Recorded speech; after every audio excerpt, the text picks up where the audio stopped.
Puedo contar una anécdota personal.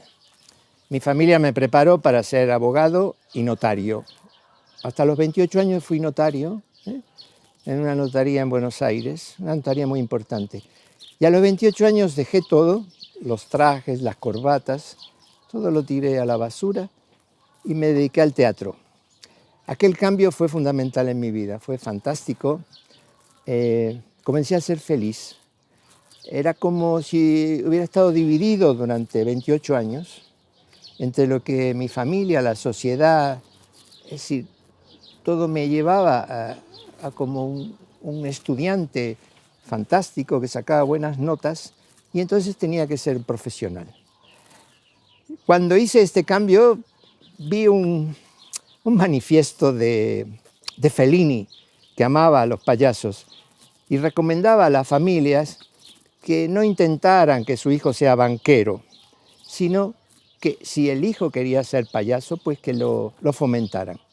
Y realmente aquello me dio fuerza y llevo prácticamente 35 años viviendo del teatro, sobre el teatro, debajo del teatro, arriba del teatro, con el teatro y con mi mujer también, que es realmente la que me apoya en esta vida.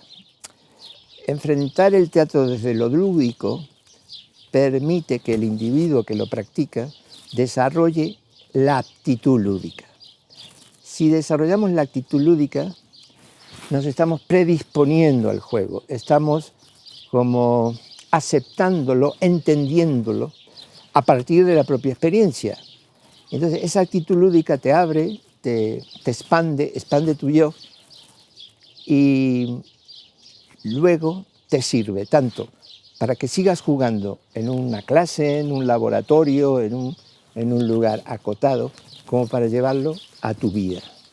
Es decir, quien practica este juego, estoy refiriendo a adultos, quien practica este juego, quien ha recuperado esa actitud que tenía cuando era un infante, ese adulto puede, entiendo yo, disfrutar un poco mejor de la vida. Es decir, entonces, el yo disfruta de lo que hace, se hace autónomo, independiente, creativo, deja de depender de las normas, deja de depender de lo que impone la sociedad y realmente se hace una persona más libre.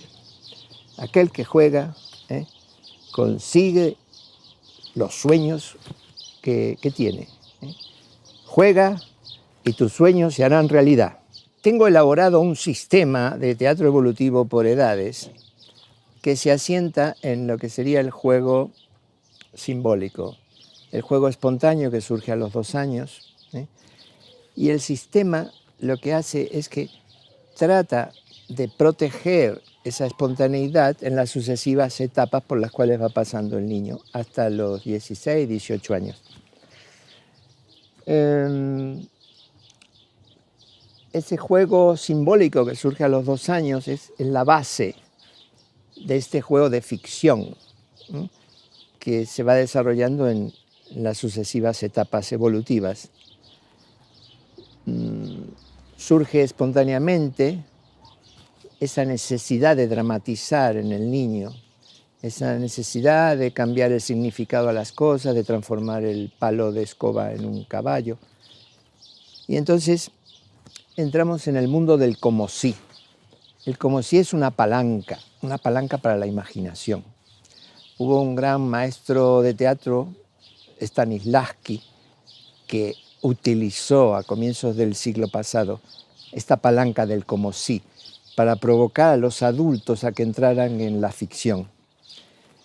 Y entonces yo diría que este juego dramático realizado en la infancia es como uno de los juegos primordiales, es como un juego básico, es un juego completo, es un juego que abarca todos los otros juegos. Todo se puede incluir en un juego dramático, ¿no? Y claro, en mis investigaciones y en mi búsqueda de explicaciones sobre este aspecto, me encontré con un psicoanalista inglés, Winnicott, que me dio la explicación de dónde se asentaba esta actitud hacia el juego, en qué espacio psíquico se ubicaba la creatividad. Y él explica que al principio la madre y el bebé forman una unidad casi simbiótica, que la madre va frustrando al niño y se va separando del niño, y entonces en ese espacio que él llama transicional, la madre empieza a introducir objetos como un sonajero, como el osito, y el niño cuando se queda solo para dormir tiene que chupar la sábana o aferrarse a un osito. Entonces hay un espacio transicional donde se asienta el espacio de la comunicación entre los seres humanos. Ese espacio que se ha creado entre el bebé y la madre, luego se repite con todo tipo de personas. Entonces, vamos creciendo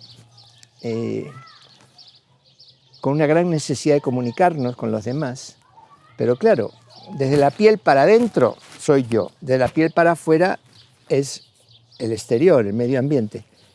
Entonces, todos confluimos en ese espacio transicional que dice Winnicott, donde allí nos podemos entender, ¿no? Es decir, es un espacio de la afuera de uno, de la afuera del otro, y allí nos interrelacionamos, nos comunicamos. En este espacio de juego y de creatividad, que es típico y característico de la infancia, sobre ese espacio después se crea la cultura. La cultura de los adultos está sentada sobre ese espacio. Los adultos en ese espacio crean la religión, la ciencia, crean todo el mundo de conocimientos, es decir, todo surge de ese espacio. Probablemente, es decir, sería la cultura. Entonces, Winnicott dice que permitiendo que el niño juegue, le estamos facilitando después su ingreso al mundo de la cultura. Aquí podríamos conectar con lo que decía Huizinga, que era que el juego era un elemento cultural primordialmente. Tuve la suerte de conocer a Giselle Barret, una profesora francesa que dio muchos cursos por España sobre la expresión dramática, y con ella aprendí lo que era la poética del juego, la poética de la expresión. Y Giselle Barret decía algo muy, muy interesante. Decía que en el sistema educativo, en el sistema formal, todas las materias que se enseñan, todas las materias que hay en el currículum, están destinadas a que el niño conozca el medio ambiente, el medio social, el medio cultural. No hay ninguna materia donde el niño pueda estudiarse a sí mismo. Y entonces ella decía, la expresión dramática permite que el sujeto sea objeto del conocimiento. Maravilloso, impresionante, impresionante. Es decir, lamentablemente este espacio en el sistema formal no existe. Es decir, cuando ya, probablemente en la escuela infantil, es decir, donde se globaliza, entonces allí sí hay un ámbito que tiene que ver con lo personal, con la psicomotricidad, con la autoimagen del niño. Pero cuando luego el sistema organiza la educación en materias, las materias están compartimentadas y no existe ninguna materia donde el sujeto se pueda investigar a sí mismo. Eso lo da una clase de teatro, una clase de juego dramático, que normalmente dependen de la voluntariedad de un profesor, que el sistema, tuvimos la suerte con la LOCSE de que el sistema lo incorporara al área de educación artística, pero evidentemente con gobiernos de derecha esa oportunidad de jugar a la libertad no es posible. Entonces el sistema repele lo que es el juego dramático.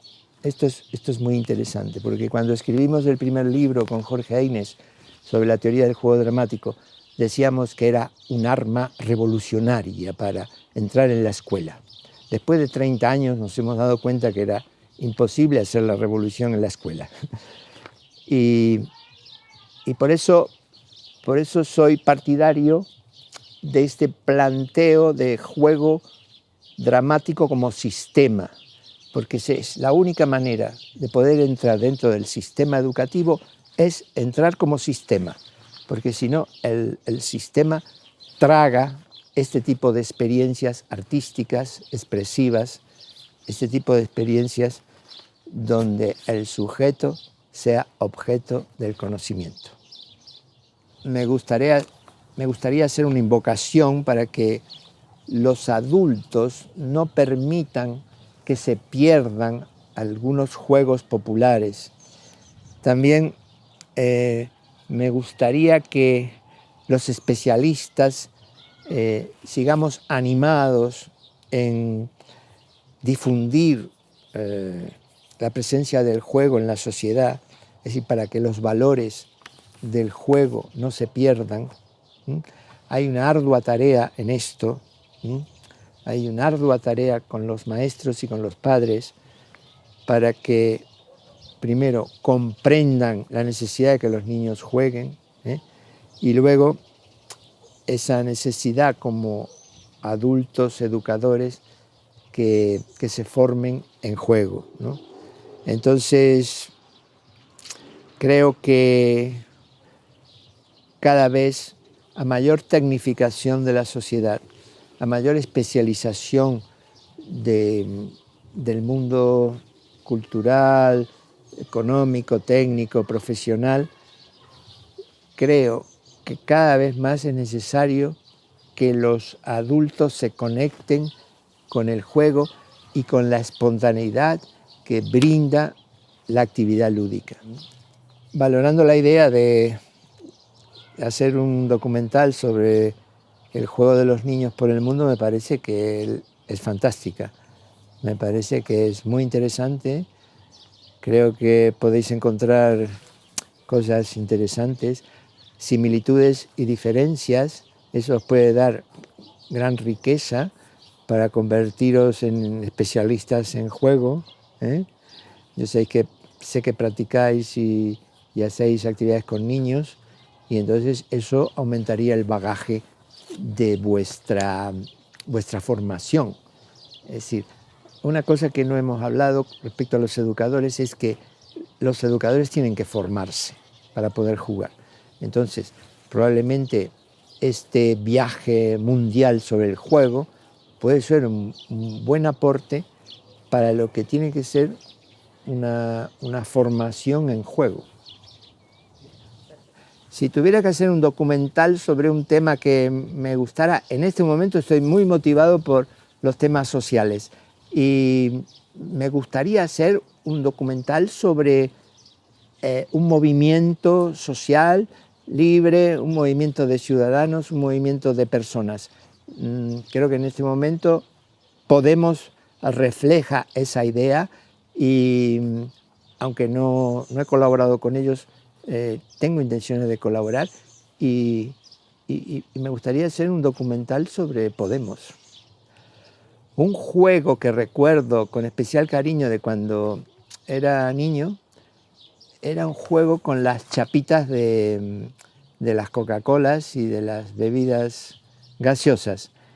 Yo me ponía en el suelo con las chapitas, hacía 2 equipos, ponía la portería y luego con la mano iba tirando la pelota y iba jugando, hacía un partido de fútbol, un como si del fútbol. Me divertía, era la posibilidad de jugar solo, creo que lo hacía solo, sí. Y bueno, ese era uno de los juegos predilectos. Bueno, que me tengo que ir, ¿eh? Tengo la comida en el fuego, ¿vale? Y se está haciendo de noche, así que voy iluminando el camino, como Sócrates. Voy a buscar a un adulto que esté jugando. ¿Por dónde? ¿Dónde está? No lo veo. No lo veo. ¿Dónde hay un adulto que juega? ¿Dónde? ¿Dónde?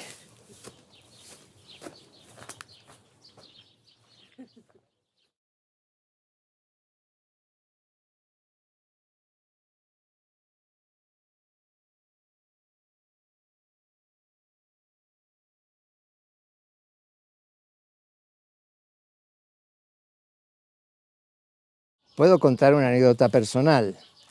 Mi familia me preparó para ser abogado y notario. Hasta los 28 años fui notario, en una notaría en Buenos Aires, una notaría muy importante. Y a los 28 años dejé todo, los trajes, las corbatas, todo lo tiré a la basura y me dediqué al teatro. Aquel que amaba a los payasos y recomendaba a las familias que no intentaran que su hijo sea banquero, sino que si el hijo quería ser payaso, pues que lo fomentaran.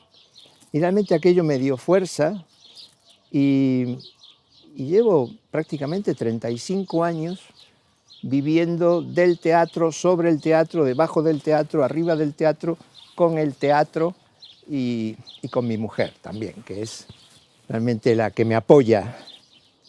Te sirve tanto para que sigas jugando en una clase, en un laboratorio, en un lugar acotado, como para llevarlo a tu vida.